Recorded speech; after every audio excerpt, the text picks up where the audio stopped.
All right, now we get to a rhombus or rhombi, which are parallelograms with four congruent sides.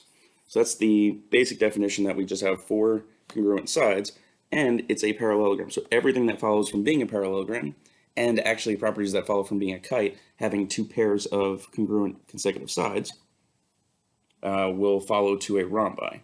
So really the main thing, at least one of the main things, is that the diagonals are perpendicular bisectors. This name directly comes from the two properties that are established from a kite and a parallelogram. They're perpendicular in a kite.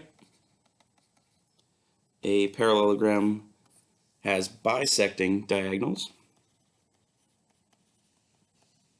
So both of those properties are inherited down to a rhombus. So really that establishes the other property pretty easily. We know that these are perpendicular and they're bisecting. So I have congruent sides here, and congruent lengths there and there. And just by being a rhombus, we have four congruent sides. So immediately we can actually see that I have side, side, side between all of these four triangles. I have a side, side, and another side. Side, side, and another side that are congruent. So immediately I actually have my second property, that I have four congruent triangles formed here. So that's pretty important, because then we can start relating things about these different triangles. Just be mindful about the corresponding parts there. This angle and this angle are congruent to this angle and this angle. So I have four congruent angles formed there.